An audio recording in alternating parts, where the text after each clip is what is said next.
is up, everybody? Welcome to Truth and Transparency. Those of you guys ever following the Scott Peterson case, I cannot believe what I'm about to show you guys tonight. All right. Jeez. This is a book that I think you guys should go. If you guys are following the Idaho 4 case, if you guys are following the Delphi case, if you're talking about crime scenes and what they'll show, situations, circumstances, things like that, which I think Delphi and Idaho 4 are similar with. So we're going to talk about some stuff because this Scott Peterson was fishing and was a fisherman since he was 3 years old. But the only reason I want to talk about this is because this book was written by a prosecutor who ends up becoming on Scott Peterson's defense team with Mark Geragos. And so it's from an ex-prosecutor who literally joins Peterson's defense team, and he's looking at everything from like a prosecutor standpoint. So first of all, it's called Presumed Guilty. And right here, Matt Dalton is his name. So if you want to write that down, check it out, Matt Dalton. Now, take a look at this. So these are divided up into, I don't know, however many chapters.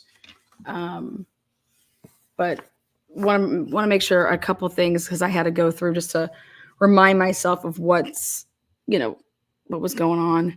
It's been a minute. Let's take a look here. This trial lasted, there was 184 witnesses and testified over 23 weeks. Okay. The closing arguments had been made. Defense attorney Mark Geragos said in his closing argument that prosecutors had not proven their case. But if you hate him, then maybe what they're asking you to do, is basically, it's like, so think about Brian Kohlberger, think about Richard Allen. Okay. They have not proved their case, but if you hate him, so just go ahead and convict him. Okay.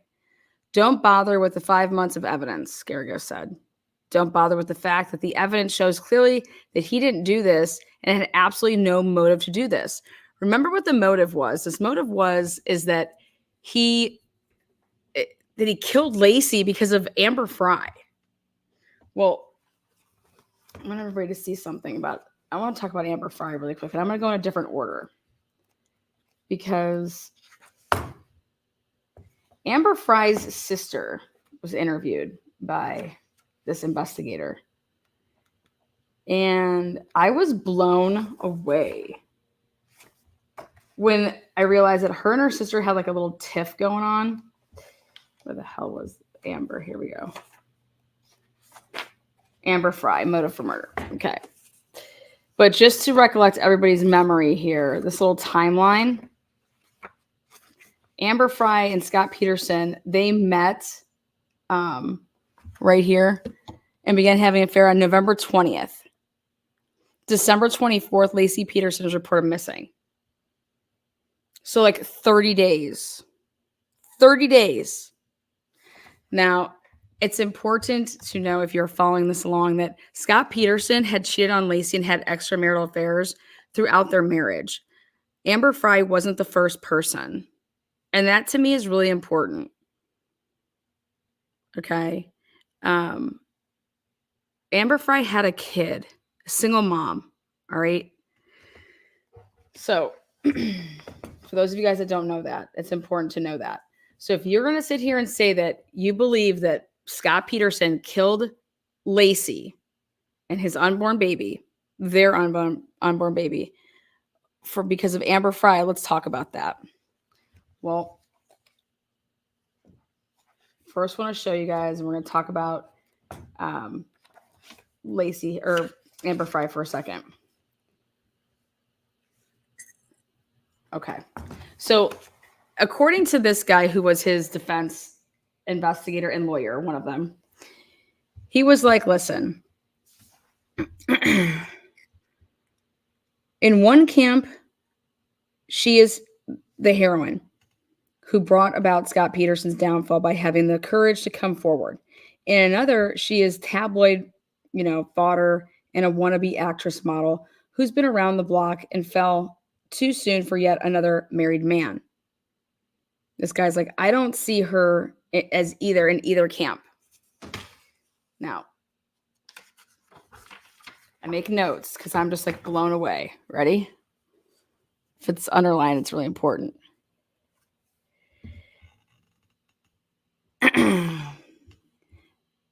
The media, I'm sorry, yep, right here.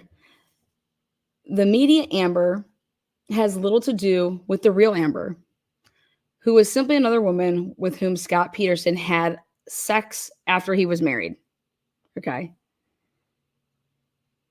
I believe that Scott Peterson considered Ava Fry another in a series of sexual relationships in which he engaged behind Lacey's back. I don't think that Peterson was in love with Amber or ever had been. Not that he didn't care about her. I think on some level he cared about Amber and all the women with whom he had sexual encounters with. How about this? Why don't we hear about any of these other women? Why weren't any of these other women talked about in this case? Because for me, if you're normally doing this and you've been cheating on somebody your whole entire relationship, even before you were married, then after you're married, okay? And Lacey knew about one of them for sure. And it's in a police report, okay? Then you're not killing Lacey and your unborn baby for Ava Fry. But if he's never done something like this before, and that's where like the comparison of like a Chris Watts type situation, where people want to say, oh, Chris Watts killed Shanann because of Nicole Kessinger. That isn't the situation. But the media sure as hell made it seem like that, right? Shit. I thought he was guilty. Huh? Not after I went ahead and did my own personal timeline on this shit where I was like, wait a second, hold on. And the only reason I did is because of this guy. Because he was a prosecutor, LA prosecutor, who turned and literally became and worked with Mark Garagos, and who he basically says in this book that Mark Garagos literally dropped the ball left and right in this case. And after reading this book, I would agree.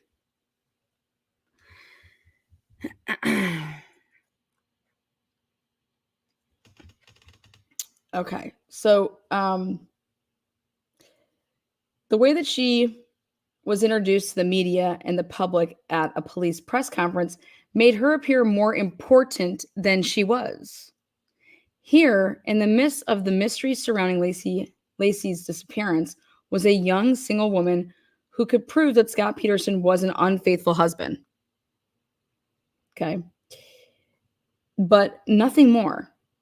To the police, however, and the media,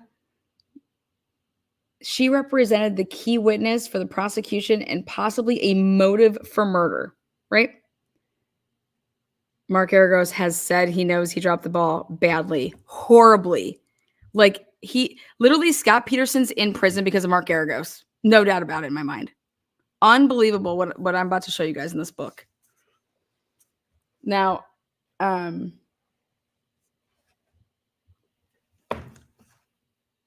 so in May of when this was going on, Ava Fry got that attorney, okay?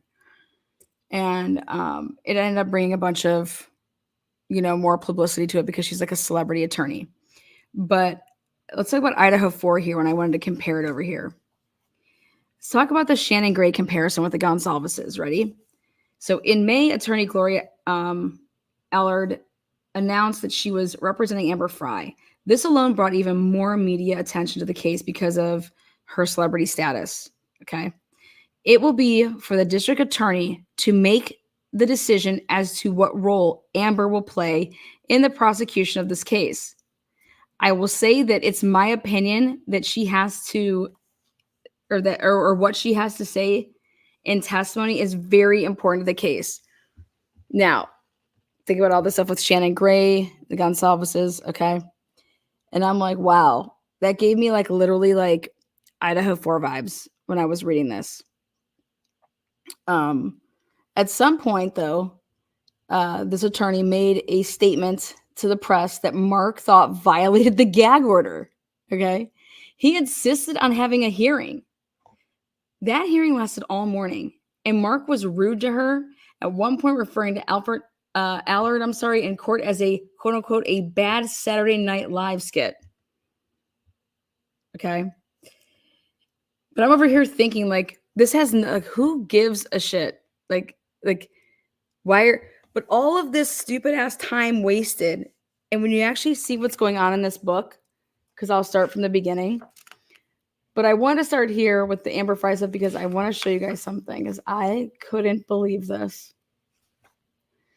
Now here, this prosecutor turns defense is like, I didn't really give much weight to Amber Fry. He says that he's like, it seemed to me that would be a relatively easy, to refute, since Amber was less attractive than Lacey. She has a child of her own, and the relationship with Scott was of relatively short duration. And Mark seemed to share this evaluation in his address to the jury. Okay. So he addresses to the jury in his opening statement a little blurb about it. But here, you got people that are saying, well, while they were looking for his wife and son, he was romancing his girlfriend. It just doesn't make sense. It doesn't make sense at all. This is what one of the jury foremen was saying. Well, guess what? That's not a reason that you can say that somebody is guilty of murder. Okay? Now,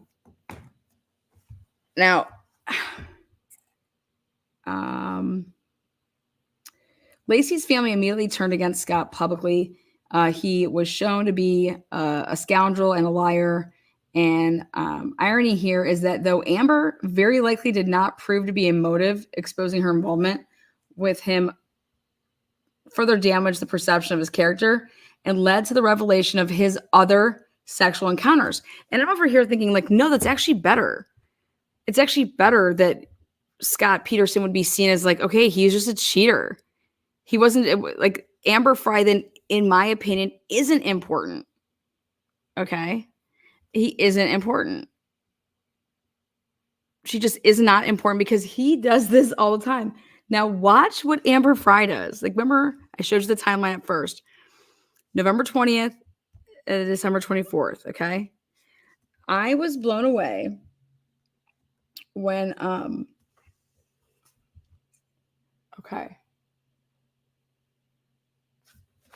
when I read this.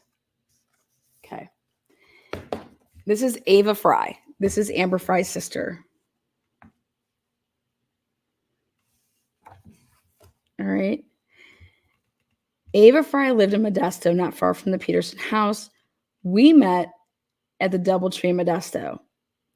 Ava carried a tiny little poodle. He's just giving this background. He goes, Ava told me that she could name several relationships in which Amber fell in love with a man after only knowing the man for a very short period of time.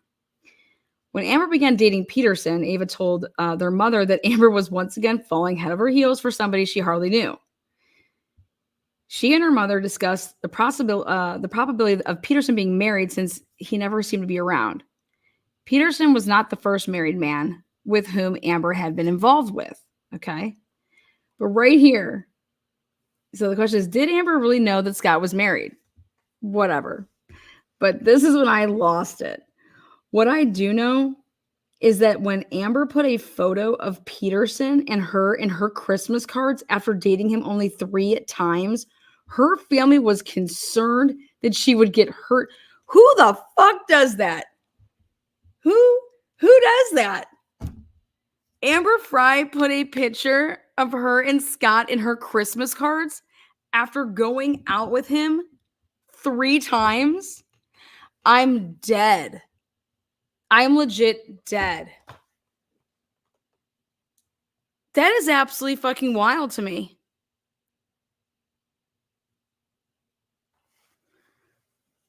Now, let's go back. So that's the part I wanted to show people to rip it all off with, okay? But now, why do I believe that possibly, I'm telling you, this book is pretty tits.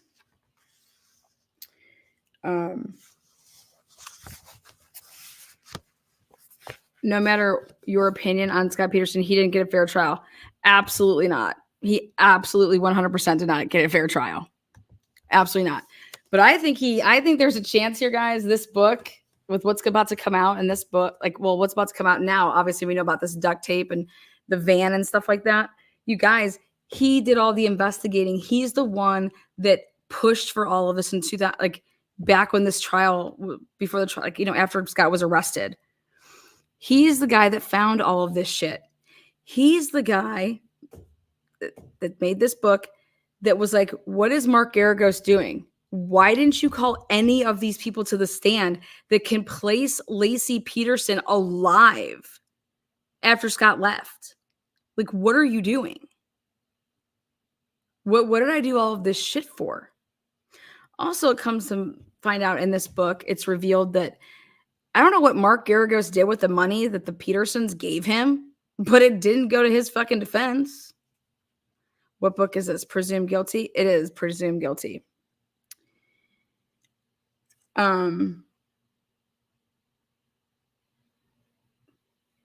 So how this guy, Matt Dalton, gets involved is he was a prosecutor, okay? And we're going to go to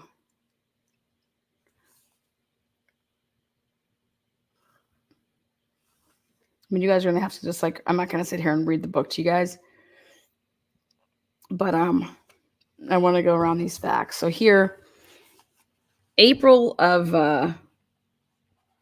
2020 or 2003, Mark Garagos and investigator Bill Pavlik and I met with Jackie and Lee Peterson in the downtown Los Angeles offices of Garagos and Garagos. Our meeting took place in the conference room on the 39th floor of the building. My first impression of the Petersons were that they were articulate, educated, and obviously sincere in their belief that their son did not do this. Okay. So Mark took control of the interview, trying to put the parents of our potential client at ease. Isn't this a beautiful view? Okay. He began gesturing towards the windows, just the elegant office, whatever.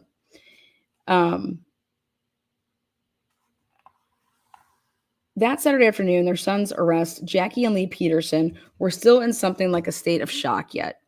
And yet certain that there would be soon, free and part of this nightmare would be over. Jackie and Lee Peterson both thought that their son was being set up. They said Scott Peterson had been the only suspect in the eyes of the police since he had reported his pregnant wife missing on December 24th, 2022. I think him guilty. Nothing I've seen has changed my mind since. Well, please then just stick around. I thought he was guilty too, right? But this should change your mind. At the very least, it should make all of us wake the fuck up of what police are doing and aren't doing. Okay. So now, so Scott Peterson reports his pregnant missing wife on December 24th at 5:48 p.m. So I put that down, made a timeline. I started a timeline, okay? And according to the Petersons, the police's objective from the beginning was to get Scott. And I 100%, you're going to see it in these police reports. Okay? Jackie Peterson told us that their son was not a violent man and had never even been in a fight. She and Lee had their own perspective on the case and the investigation that had accumulated in Scott's arrest. So at 5:17 p.m. on December 24th, Peterson had phoned his mother-in-law, Sharon, with whom he and Lacey were planning to spend Christmas Eve. Okay, guys, I will tell you something. For him to have done this on this day never made sense to me because there was too many things planned. Okay, a very short window of opportunity to say where like the heck Lacey would have been, or what are you going to come up with, you know?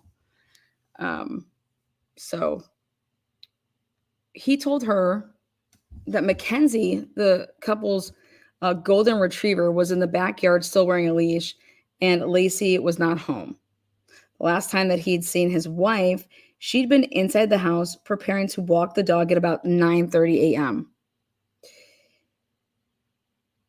At his mother-in-law's suggestion, he called various friends in an attempt to locate Lacey. Later, he phoned Rocha back, saying that he had not been able to find her. He then began asking these friends to help search for Lacey. Okay. Now, Detective, oh God, this guy's a real big piece of work right here. Detective Alan Procini arrived at the Peterson home just before 9:30 that night. He searched both Lacey Peterson's Land Rover and Scott Peterson's Ford truck, and later that night questioned Peterson extensively about his wife's disappearance. By 10 p.m., it appeared that Procini was already convinced Peterson was responsible. 10 p.m. Scott told his parents that at that time, Procini cleared everyone out of the house, sat him down on the front porch, and said, "We know you did it. It's just a matter of time before we prove it." Yeah, we're going to talk about that, Andrea Clark, about this whole shit. It is well-established practice, if not actually policy, to immediately suspect that the spouse in the homicide of a husband or wife, it's like that's just a given, right? This conclusion is oftentimes correct, but not always.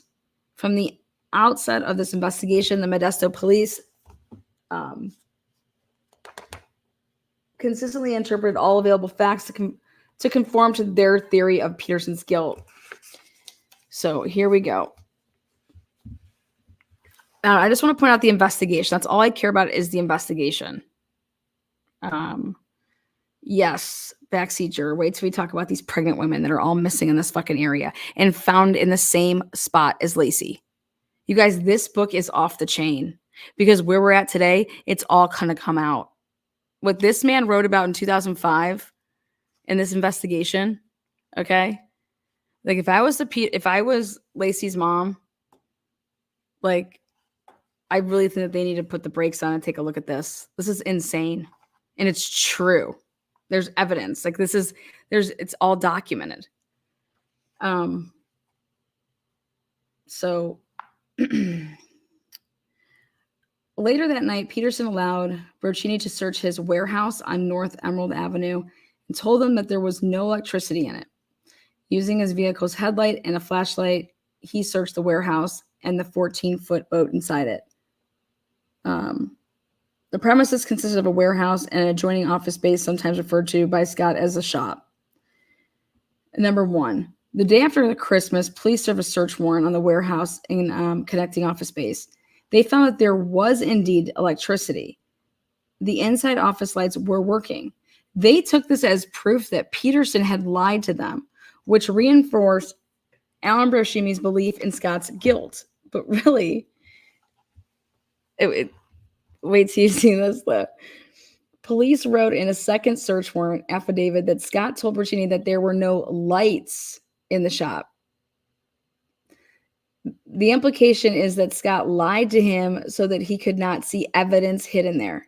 In reality, Procini was referring to the warehouse. True, Scott did not have lights in the warehouse. The adjoining space where he had a desk, fax, and phone had lights. And that's exactly what he said. Okay. So this is number one, is like, hey, everybody that thought that Scott lied about this warehouse. Well, no, actually, he didn't lie to this fat fuck. Okay. how he said it is exactly what it was, is that there were no lights in the warehouse. Okay, he didn't say that there was no electricity. Okay, the physical evidence. This is what I wanted to see.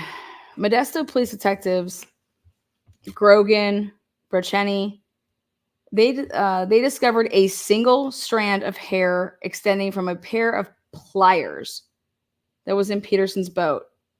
Now, you know what? I'm sorry, but the first thing that I'm gonna fucking go ahead and say, and I don't care if people are gonna be like, "Now, Lana, you're just fucking ridiculous." I have no problem saying this. They were in that house. They were in Lacey's house. They were in Scott Peterson's house. There was hair all over that house.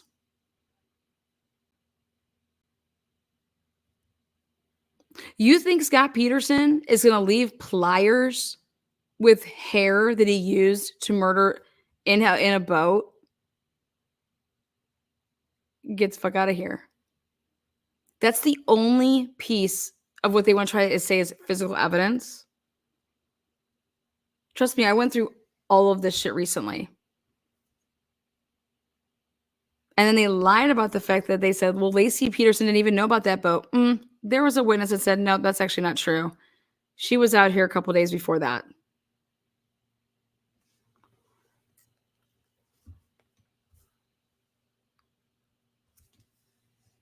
Now, again, I just want to talk about this physical evidence.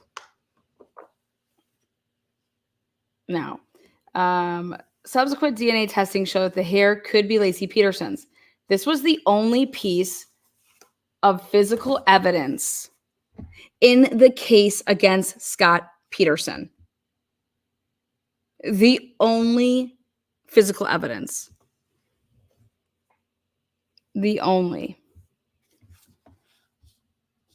Okay. No blood or tissue was found on the pliers, which were rusty and showed no sign of recent use. The police theorized that Peterson killed his wife in their home, dragged her through the house on a throw rug, wrapped her in a tarp, put her into the back of his boat, and drove her to the San Francisco Bay, where he dumped her body. He then left what the police claim was a phony voice message on Lacey's cell phone in which he addressed her as beautiful and asked her to pick up a Christmas gift at Bella Farms because he was running late and couldn't do it himself. Police also believe Peterson placed a leash on his and Lacey's dog and released him into the neighborhood to divert suspicion.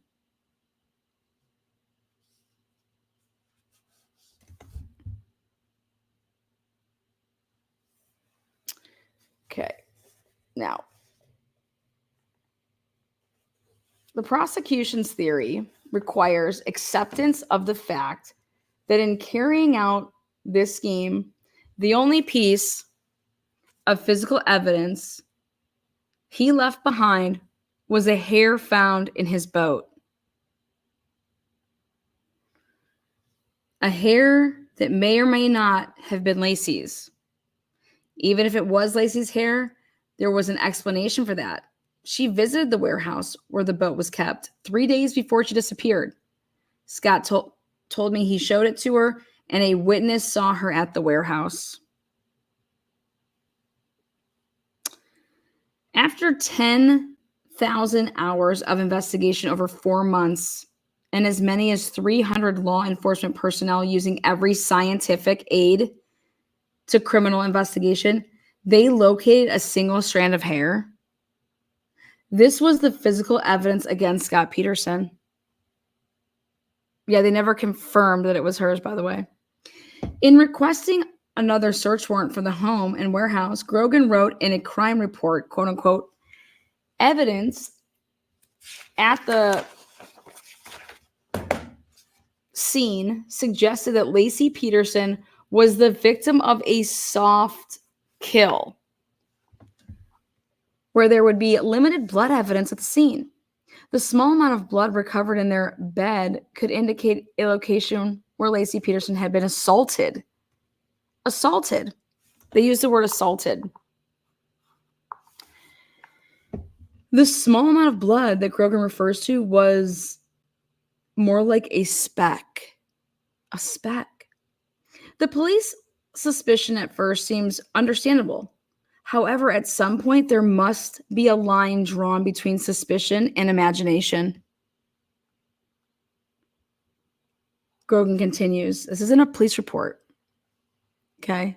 Oh, we'll get to the cement, guys. I mean, you should, if you think that someone's guilty, you should know about the evidence that's against them. You guys, this is wild. And if you're following the Idaho 4 case, you want to sit down and you want to pull up a chair. And if you're following the Delphi case, you definitely want to pull up a chair because of the ritualistic killing that is basically talked about in this book. Okay.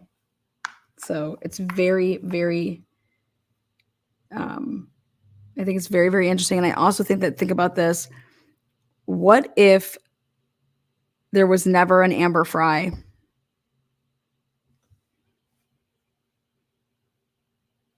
How about this, guys? Guilty or not, this book or this evidence gives you reasonable doubt. Oh, for fuck sure. Yeah, it does. When I have police officers in Cleveland telling me that Scott Peterson is innocent. Okay. This is more like a speck. The police, Grogan continues to say, the fact that Scott Peterson had no significant injuries aside from a scuffed knuckle indicates the victim did not likely have the ability to take defensive action. Lacey may have been drugged prior to a suffocation or poisoning, or otherwise impacted without a struggle. The cleanup by mopping the floor and vacuuming may be a result of wrapping Lacey in a tarp outside the home and pulling her out the door, causing the throw rug to be wadded beneath the doorway. Scott could have carried Lacey Peterson's body wrapped in a tarp to his vehicle and then transported her to his shop after releasing the dog with the leash attached. Okay? Now, he deduces all of this from, quote unquote, evidence at the scene. Now, remember, this is a prosecutor talking. Obviously, quite the contrary is true. There is no evidence to support a single one of the multiple conclusions he draws. There is no evidence at all. And yet Grogan is convinced that this is what happened. Other than traces of caffeine, no evidence of drugs or poison was ever detected in Lacey's remains. You know what's interesting? They're going to talk about this caffeine. Lacey didn't have caffeine. She wasn't drinking caffeine. Okay, Lacey wasn't drinking caffeine during her pregnancy, and everybody knew that. So when I heard this and found that there was actually caffeine in her system, okay, I'm like, wait a second. Like, that's truly, truly interesting. Especially if you want to knock somebody out, you don't give them caffeine, you know. There's so many Brady violations. It's sick. So many fucking Brady violations. Scott Peterson deserves a new trial. Now, a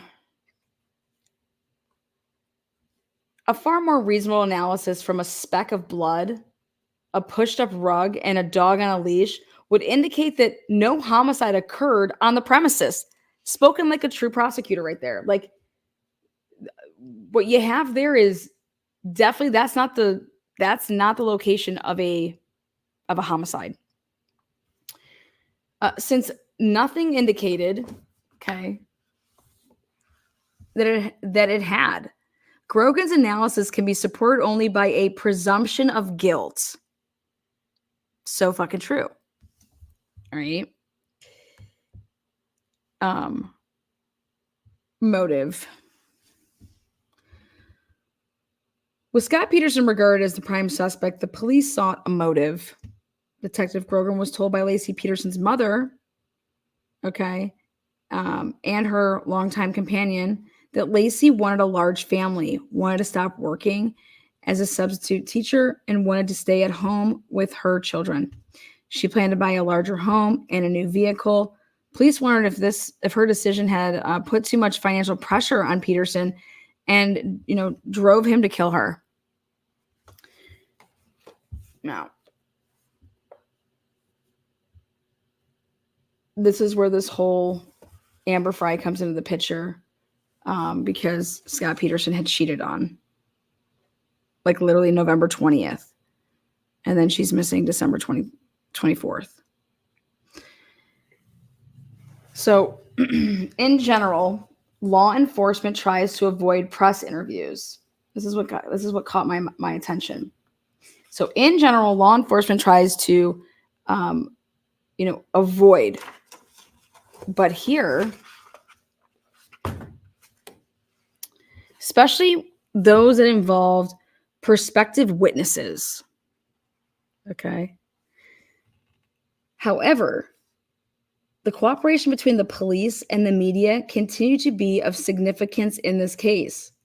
The Amber Fry press conference was only the beginning.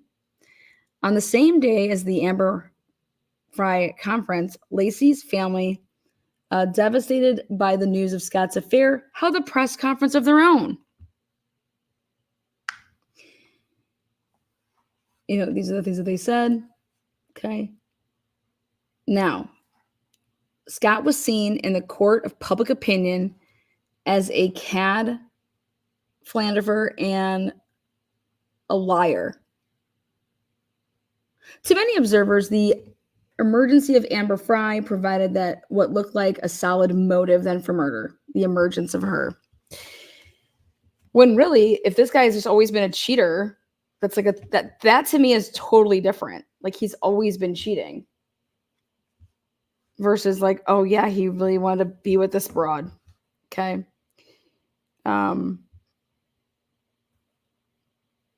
Now,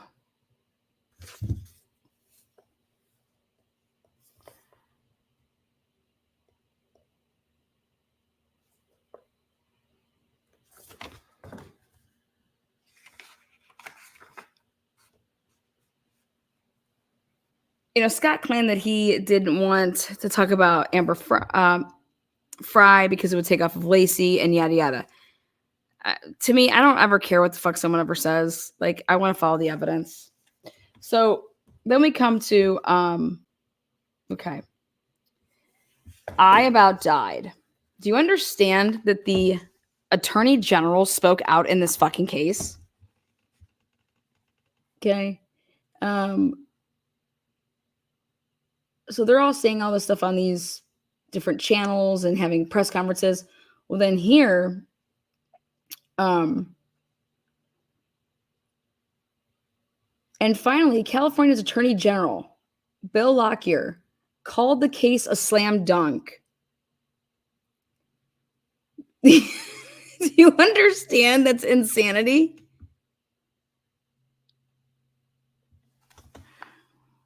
The Attorney General the Attorney General is the chief law enforcement officer of the state.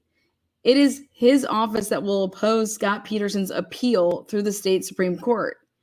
It is, of course, outrageous for a public official to publicly make such a prejudicial statement. Okay?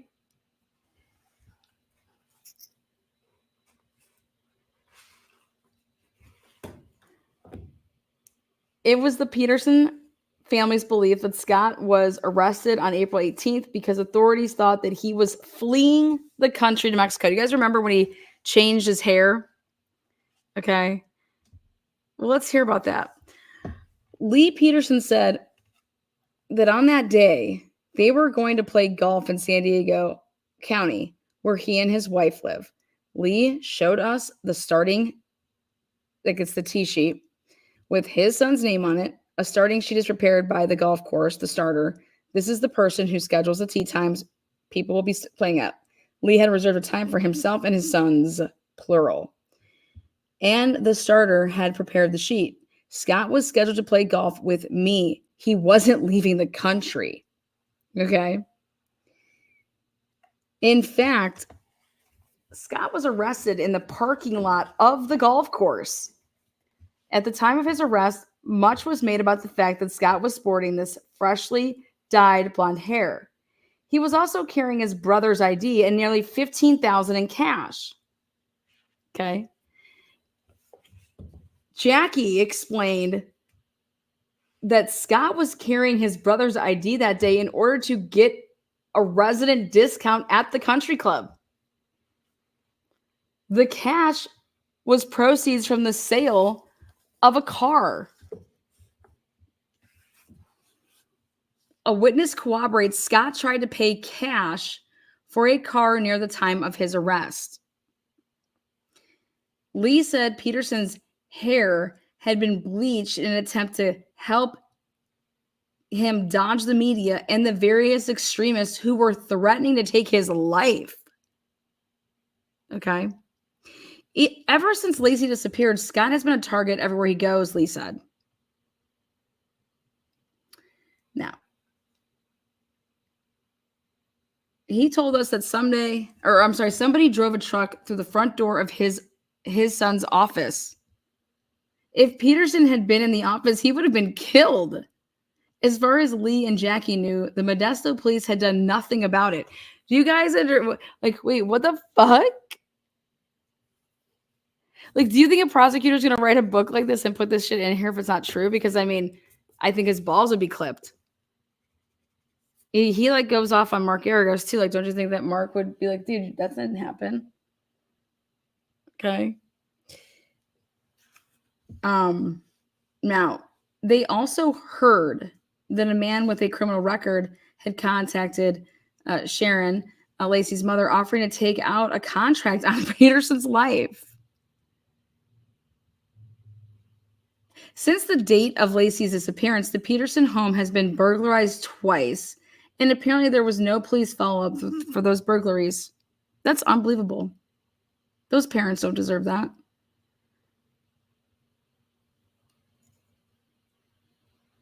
Okay. So they're saying that Scott could not go home. It wasn't like Scott couldn't go home because this was occurring on his own property, Lee said. He told us he no longer felt safe in Modesto. Why shouldn't he have felt safe? Who would feel safe?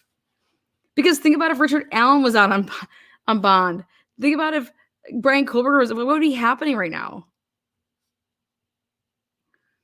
Okay, now, so Jackie then jumped in and said, this will be straightened out when the police see that he was at his office using the computer and fax machine the morning when Lacey disappeared. I already guessed it wasn't going to be that easy to convince the police to let him go.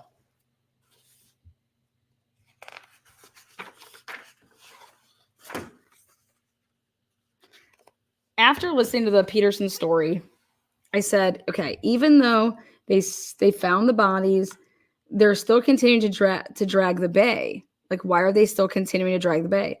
From what I've heard, there is no actual physical evidence.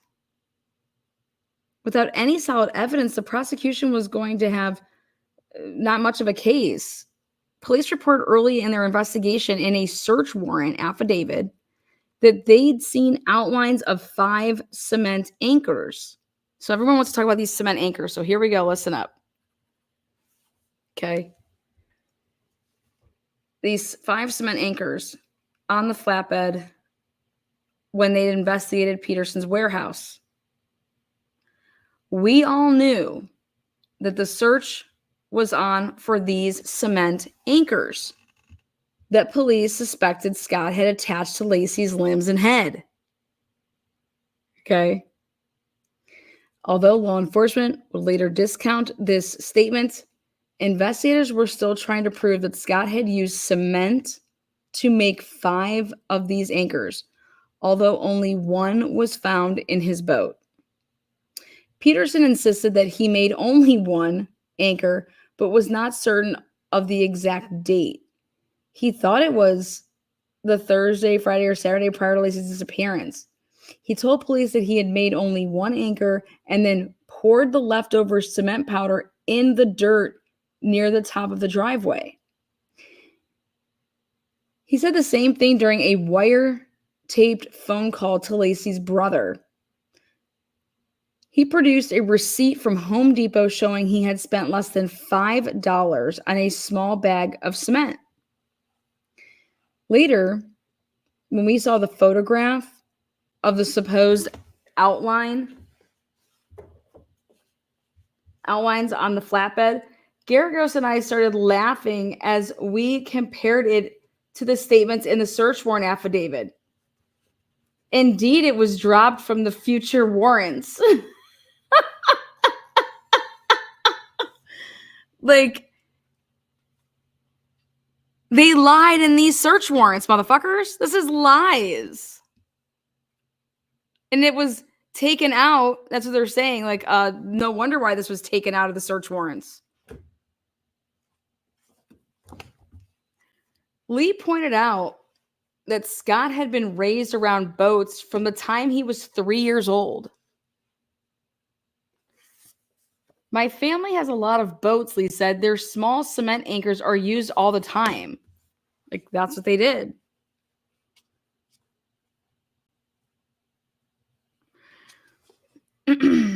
He continued venting about the police and the anchor.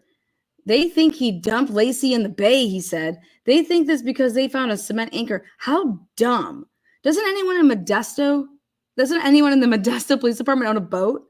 Doesn't anyone know that cement anchors are made all the time by people who don't want to spend $200 on an anchor?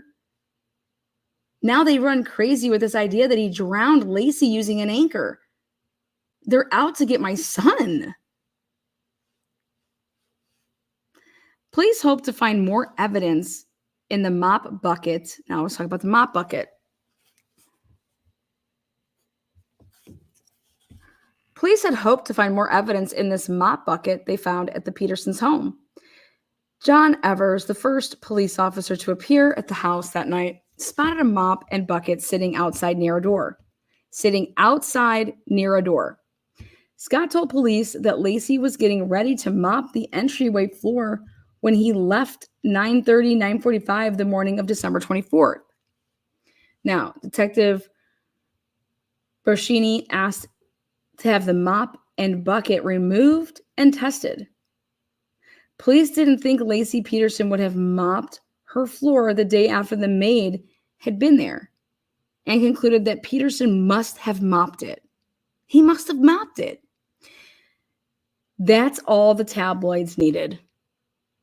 They incorrectly reported that blood and vomit matching Lacey's DNA were found on the mop, these sick bastards. They said that the house reeked of bleach on the night of the 24th. All of this was pure tabloid fantasy.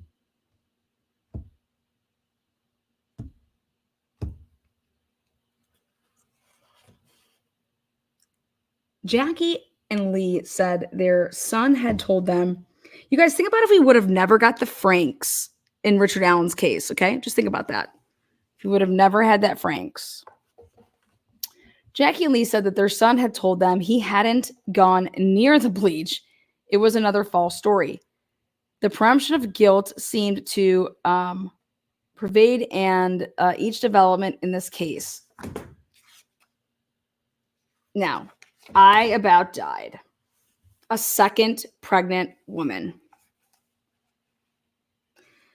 Now, near the end of our initial meeting, Jackie proceeded to tell us a possible theory about what might have happened to Lacey. A deputy district attorney from a nearby county had been threatened by gang members, Jackie told us. The woman who had lived in the same neighborhood as Scott and Lacey was also in the late stage of pregnancy. Furthermore, she also had a golden retriever and as was the case with Scott and Lacey, her dog's name was Mackenzie. What the fuck? I later confirmed these facts in police reports. Like, this is confirmed in police reports.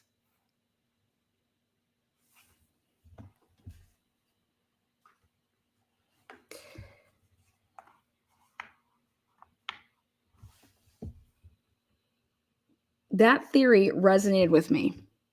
It wasn't that far of a stretch that a gang-related revenge killing could have targeted Lacey by mistake. I told the Petersons that when I was working as a gang prosecutor in Compton, California, my life had been threatened more than once. At the very least, their theory was believable and a very, very strange coincidence.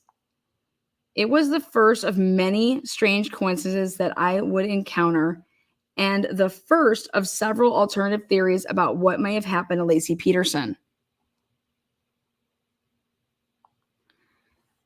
It appeared to me that the police had responded to the considerable public pressure they felt to resolve the case, and that they had focused only on Scott Peterson and convinced themselves of his guilt. Thereafter, it seemed that they had taken an adversarial... God, it's hard to read like that. That they had taken an adversarial position to any facts or theories inconsistent with their belief. I got the impression that the Petersons had no idea how the media and thus the public were reacting to this case. Jackie, Lee, and apparently Scott thought it was going to be straightened out. They trusted Mark Garagos.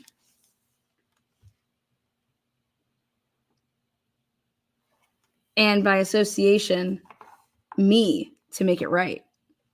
I think it's fair to describe Mark Garagos as a man who always appears to be in a hurry. Probably because he is. Meetings with Mark are difficult to schedule and even more difficult to execute. His schedule is busy. Garagos executed himself at one point during the meeting on this Saturday. After he left the room momentarily, Lee turned to me. "Matt," he said softly, "tell me everything's going to be all right." "Well, you've got one of the best trial lawyers in the state on your side," I replied, trying to give Lee whatever comfort I could. I believed what I told him. I saw no reason why anything could be, why everything couldn't be all right. Now take a look at how this case goes. A complete left.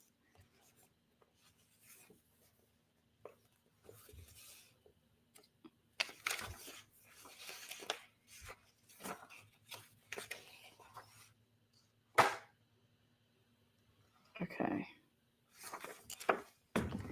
You guys just are expecting me to read this damn book to you, aren't you?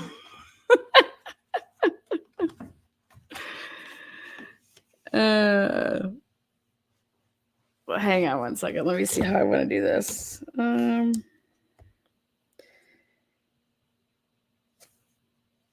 Yep. All right. We officially took over for the Scott Peterson defense on May 2nd. Local Modesto lawyer Kirk McAllister originally appeared and was hired by Scott, and then he was booted. Okay.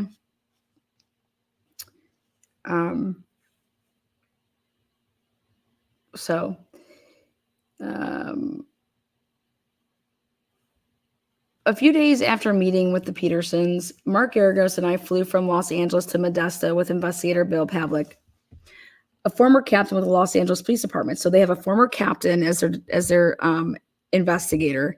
They have Matt, who is a prosecutor, and Mark Garagos. Okay. And Pavlik is a big, likable man with a thick Polish accent. He's also a very smart investigator with good common sense. Years of running a burglary detail taught him how important it is to get his facts from the textbooks, not from the textbooks, but from like flesh, like go out there and pound the pavement. Okay, so Pavlik was a very good street cop who knew how to talk to people, and that proved to be extremely helpful in our investigation. All right, so upon arriving in Modesto, they went ahead and went to the public defender's office where we picked up about 1,000 pages of discovery. That is the facts of the investigation. Discovery is a legal term that describes the process of gathering information from the prosecutor in preparation for trial. The purpose of doing discovery, according to the law, is to promote the ascertainment of truth in trials. Under California law, the prosecution was required to give us all relevant evidence seized or obtained as part of their investigation. Obviously, the 1,000 pages wasn't all they had on the case, but the prosecution was giving us the discovery in small increments. No explanation was ever given as to why this was being done. It's the same thing that's happening in the Idaho 4 case. Okay? It's the same that happened in Delphi.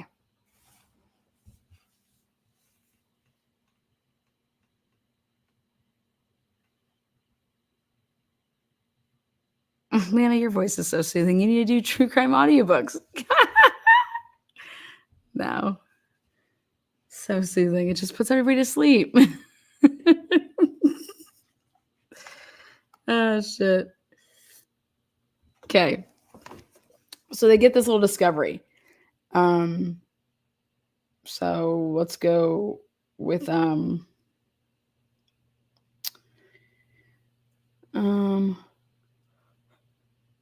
let's see.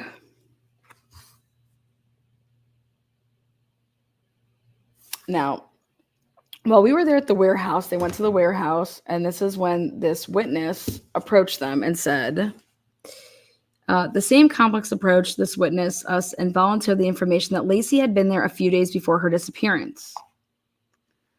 Lacey, the witness said, asked to use the witness's bathroom because Scott had his work products stacked all over his warehouse, and it was difficult to get to the bathroom there. The witness said that she told the police that she told us, yet a report was never provided to us. So, like, this is a Brady violation. Total fucking violation. This information would prove critical later in the case when the prosecution maintained that Lacey had never visited Scott's warehouse and didn't know about his boat.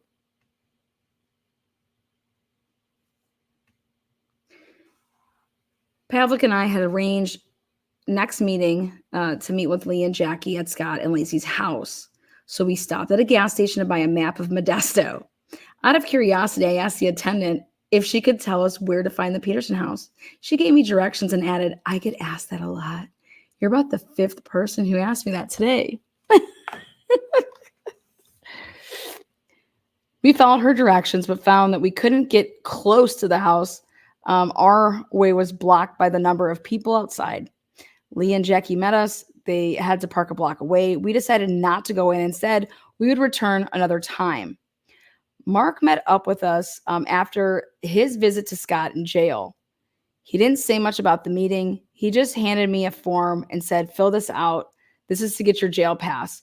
You're going to be spending a lot of time in there with him. Okay, and this is why I wanted them, like, read this book. Okay.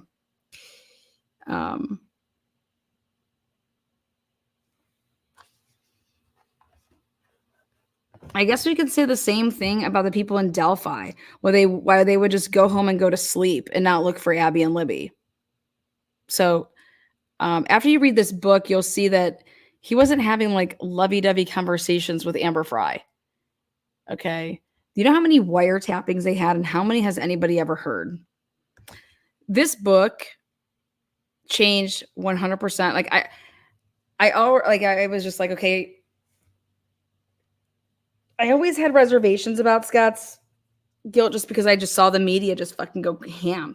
Nancy Grace is fucking crazy. But if you want to talk about presenting evidence in a courtroom and you can only go off of that evidence, cheating on somebody, that does not mean that you murdered somebody and your unborn child. Being socially awkward or somebody not behaving again, the state should have been able to bring it.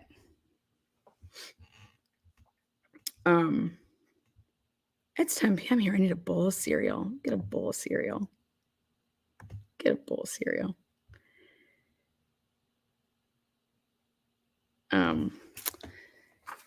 So now, let's go. The flight back to LA took our tiny plane through heavy turbulence. Even as we were being violently bouncing around. in the air, we were eager to examine the discovery. Like, who isn't? Like, everyone just wants to get their hands on that damn discovery. Like, let's go. Let's see what you got here. You know? And we were able to locate significant areas of interest as we quickly read through the material. One intriguing report involved a gold Croton watch like the one Lacey owned that was missing.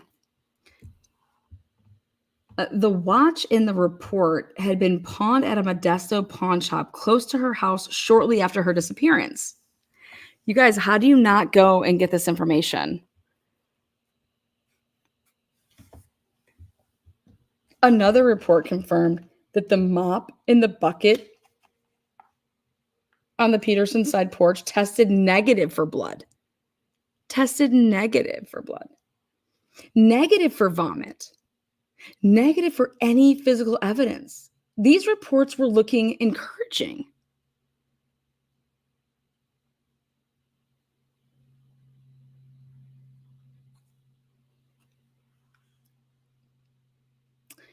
On that upbeat note, we decided that I would return to Modesto to live there and work closely with Scott Peterson and begin the investigation of the case. The first step would be for me to meet our client.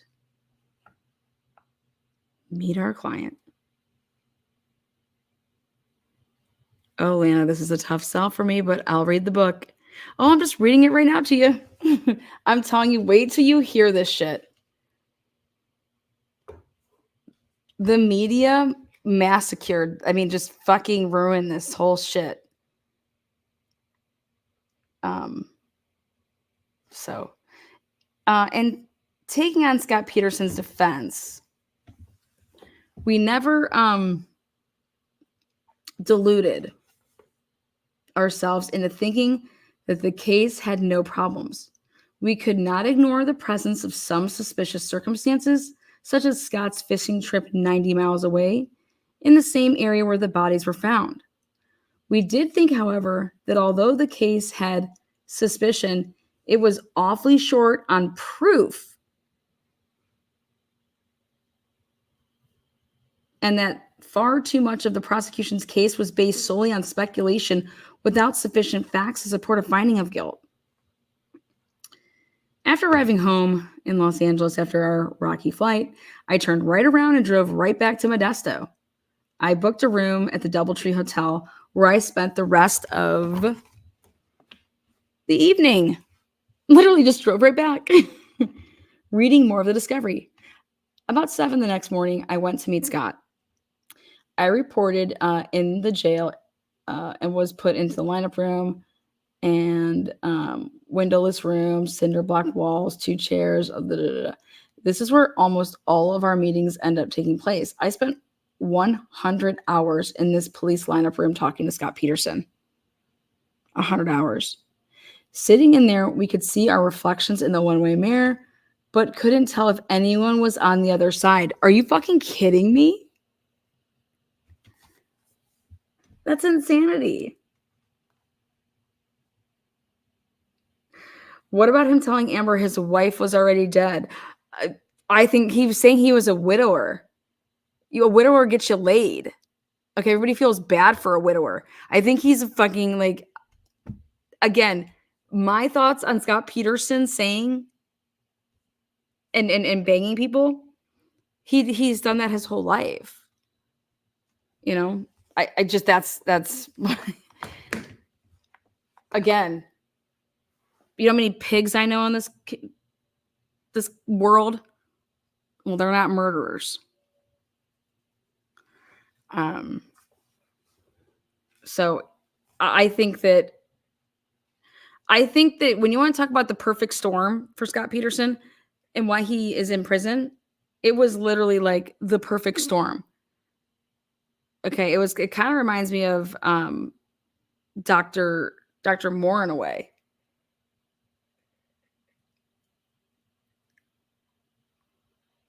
Like Scott Peterson wasn't killing anybody for these side pieces. He was doing it and he didn't get caught. Like there was nothing there. It wasn't like, you know. In fact, you're going to see there's police reports that Lacey knew and the family knew that Scott had cheated. So,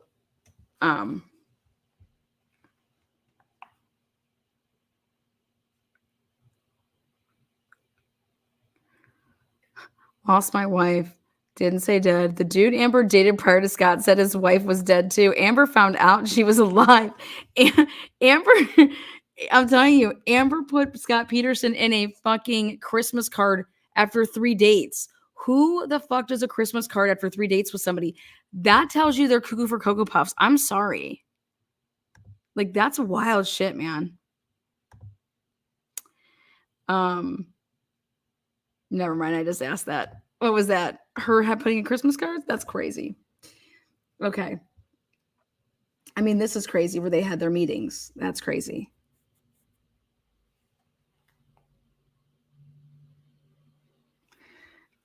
Police use this lineup room procedure so witnesses can anonymously observe potential suspects. A witness identification or a misidentification at a live lineup can be a very powerful piece of evidence at trial.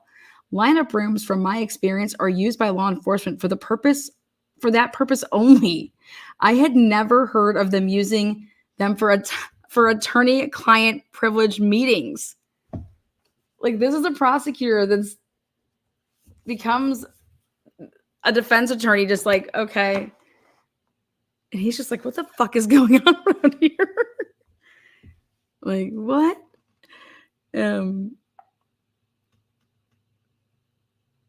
So then they do their introductions.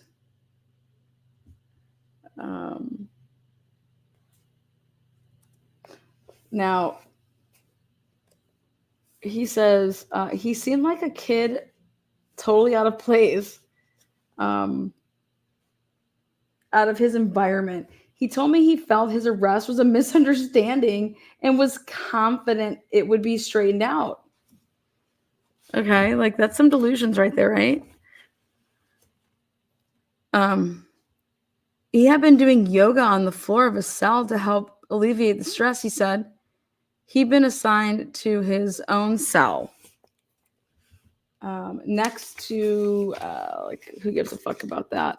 To an inmate who, because of his seniority, was in charge of the TV remote for the high security block.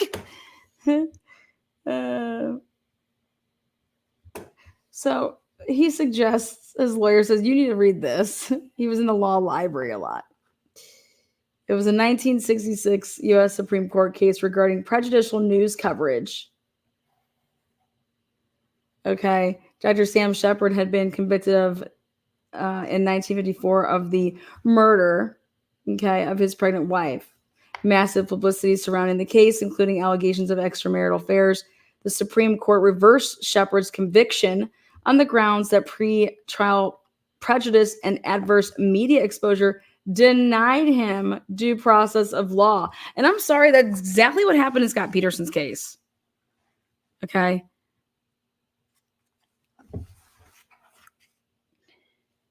A second jury acquitted him in less than 12 hours of deliberation. With the case of Scott Peterson, the appeals process will again have to deal with the issue of a defendant being tried simultaneously in the court and the press. As I talked more to Scott over the following weeks and months, I again got the feeling I had when I first met him. He certainly didn't seem to fit the profile of a sociopath or a psychopath, and he didn't strike me as a killer.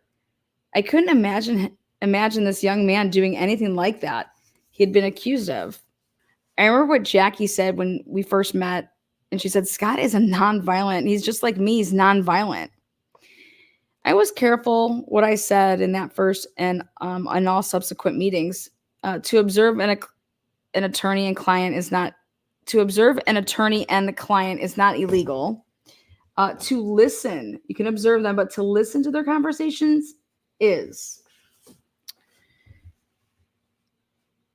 A contact of mine from Modesto warned me, they're listening to you. I know because when I was a jailer there several years ago, we used to listen. It's crazy. I also knew that telephone conversations between Scott and his Modesto criminal attorney, Kirk McAllister, had been intercepted by the police. Wiretapping is a very important tool used by law enforcement. After establishing a sufficient reason and securing a court order to legally listen in on telephone calls involving someone they suspect of a crime. After Lacey disappeared, the police began listening in on all of Peterson's phone calls made from home. Conversations between him and his mother, his father, Ava Fry, and his lawyers were all secretly recorded. The prosecution was required by law to provide the information to the defense. During my investigation, I listened to most of these recordings. In these conversations, Peterson never confessed or admitted to anything incriminating. The police were especially interested when Peterson retained the services of Kirk McAllister. On July 20th, 2003, Detective Grogan wrote a report about a wiretap telephone conversation between Peterson and his father. On January 20th, 2003, at 12:58 hours, Scott calls his father, Chief. Scott tells his father that this was a no bail case since it is capital. Scott said it was comforting to talk with McAllister. Grogan concluded in his report, I'm still asking myself why a husband of a missing person would be concerned with the bail schedule on a murder charge. I am also wondering what's so comforting with talking to Kirk McAllister when your pregnant wife has yet to be found. Grogan did not understand that Peterson never asked his lawyer about bail.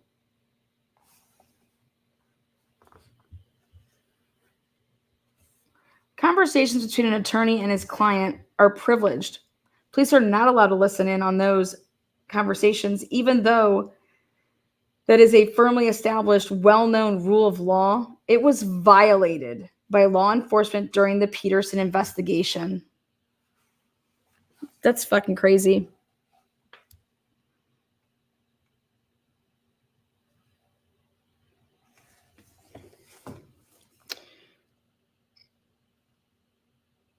McAllister was a former Modesto deputy district attorney who in the past had worked closely with the investigators in charge of wiretapping Peterson.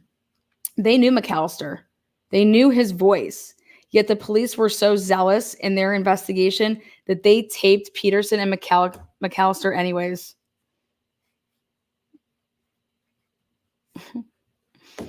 Peterson made several phone calls to McAllister because he wanted the lawyer to intercede to help him get his computer and other personal property back from the police.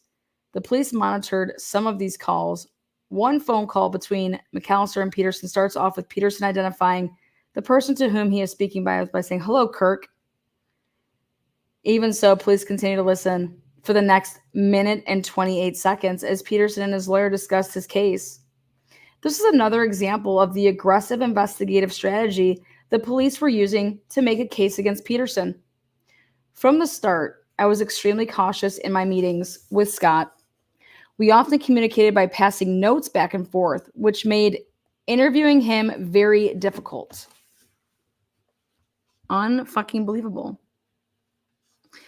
I don't care if you say he's guilty, he's innocent. I don't give a shit. Okay? This is wrong. This is absolutely wrong.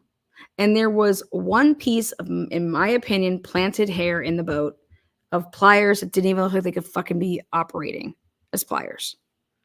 That's the only physical evidence. And that was after they were all up in his house when Scott was like, yeah, you can come in. Yeah, you can do this. Yeah, you can do that.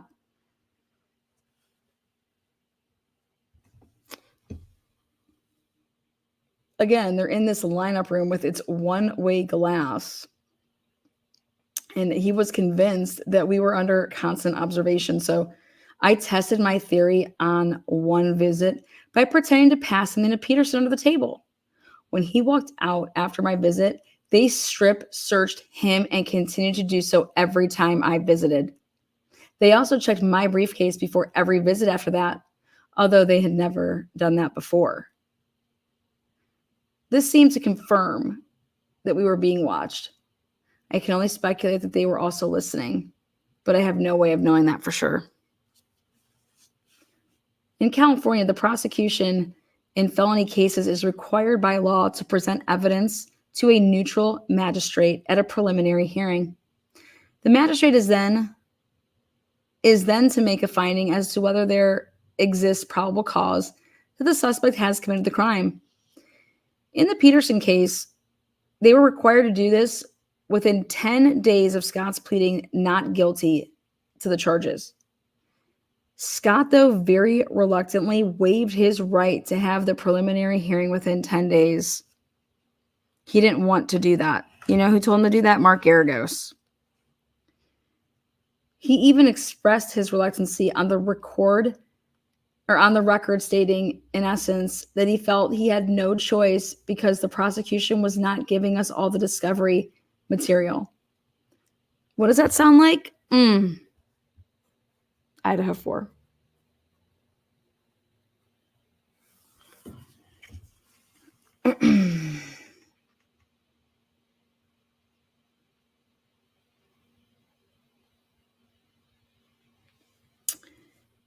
The day we met, I was to pick up several thousand more pages of discovery. This was a big moment for both of us. I promised Scott that I would start reading it immediately and let him know anything I found. He was eager to hear what I had.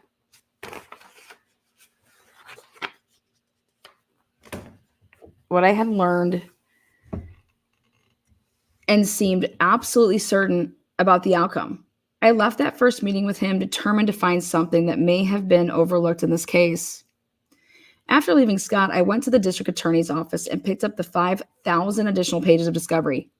By the time I left the case, more than 30,000 of the 40,000 pages of discovery had been given to the defense. The prosecution trickled the documents to us in small increments, usually a couple thousand pages at a time. In fact, they were still handing documents over to the defense even after the trial started.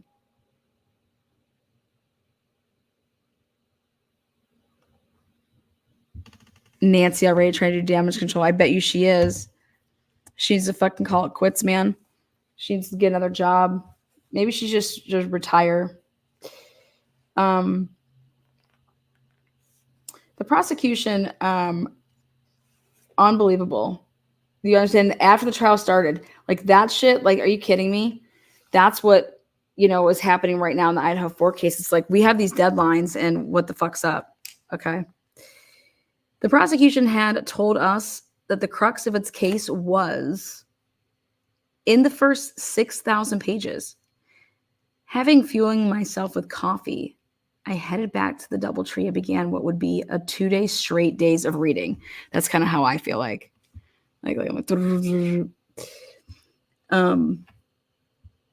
Beginning at page 5,000 and continuing in reverse numerical order, I devolved into the reports, interviews, and dispatch logs relating to Lacey Peterson's disappearance. It was clear from reading through the material that the police had been expending a lot of effort trying to find Lacey. Their other focus, of course, was Scott Peterson. There was no specific order to any of the information. It contained miscellaneous newspaper articles, reports of Lacey's sightings, transcripts from television shows on the subject, as well as expert reports on Scott's facial expressions and what they meant. Scattered among all of that was the prosecution's actual case. The district attorney's office had numbered all of the pages starting at page 1. They let us work with it long enough so that we could practically commit the page numbers to memory. Then they gave us a second set of discovery, which included what was in the first set as well as new material, all with new page numbers. Thus, we had to Thus, we had 2 sets of the same reports with different numbers on them. This made it difficult for us to reference the documents that they were given to us. It's fucking horrible. They seem to be complying with the requirement of the law without making it particularly easy for us. Nevertheless, as I reviewed the materials, I continue to believe that this case could be defended successfully. Document 456. The newly acquired discovery contains some startling information that had never been reported publicly. One of the first items to grab my attention was a police report dated December 30th of 2002. In the report, Officer Tyler of the Modesto Police wrote, on 12/28/02, I received information from a sexual assault counselor and stated that approximately 2 weeks ago, she helped a confidential victim of sexual assault. The counselor stated that during the interview of the victim stated that she was lured into a brown van, Chevy or Ford, by her ex-girlfriend. While in the van, 2 men and 2 women raped the victim, and a see, this is where we're going to get into some Satan and some cult shit. A ritual was conducted, satanic ritual. The victim told the counselor that the group frequents area parks and was currently living at Woodward Reserve. That's going to be really famous in this case. The counselor stated that the victim said that during the ritual, the group mentioned a Christmas Day death and that she would read about it in the paper. You fucking kidding me? Now, and this is where you have to ask yourself, none of us wanted to believe in the whole Richard Allen and this whole cult Odinist shit, okay? All right. Well, after you read the first Franks in Delphi,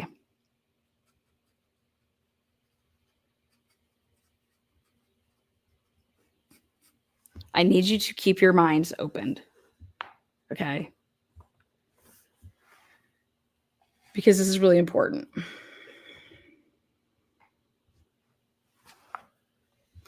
After hearing about Lacey's disappearance, the counselor was concerned enough to inform Officer Tyler. This was after Lacey's disappearance, who was also her brother-in-law. Such reports to counselors protect the victims' identities, so we were unable to locate the woman. But the victim had told the counselor the name of one of those involved, and the officer located 4 people in a brown van living in the Woodward Reserve. The group turned out to be a family. The parents, and then they put W, lived there with their adult son and daughter, Tom and Karen. Tom had been charged and convicted of cruelty to animals a few years before. They were from the airport district, which is going to be the next big part of this case. And that's the airport district of Modesto, where all the meth heads and all this cult shit goes on. They were now living at a different campsite. The airport district refers to a low-income neighborhood where the Modesto airport that borders the Peterson's neighborhood.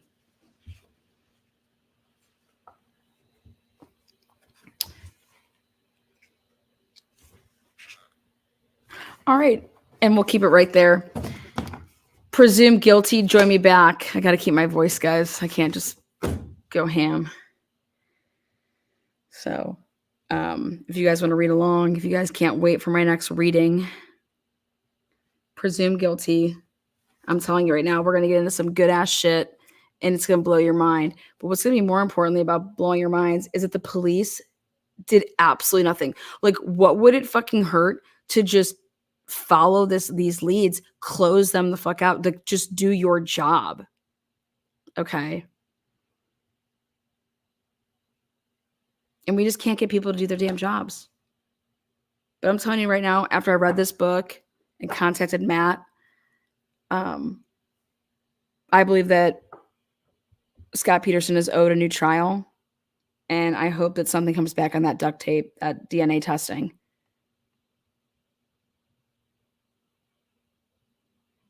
Wait till we talk about the autopsy. Wait till we talk about the bodies. Wait till we talk about the stuff that nobody wants to talk about. But this book right here, it is written by an ex-prosecutor.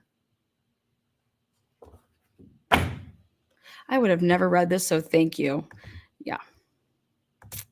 It's important. It's important. This is fucked up. All right, guys, until next time. Nancy Grace is responsible. Yeah, we can blame her. I blame Mark Garagos. Wait till you see what Mark Garagos did in this shit. Are you doing the Delphi Live or waiting on Atlanta? I think I'm going to do the Delphi Live tomorrow morning. My voice is horrible right now. Modesto is I've been to Modesto. Remember me and Vargas went to Modesto. We were all up in that shit. I think there's going to be some interesting DNA that comes out. Wait till you guys hear about this duct tape. Wait till you guys hear about the tape that was on the baby, Connor. Wait till you hear about the black tape that was on the baby. Wait till you hear about this is insane what mainstream media did. So, all right, guys, peace.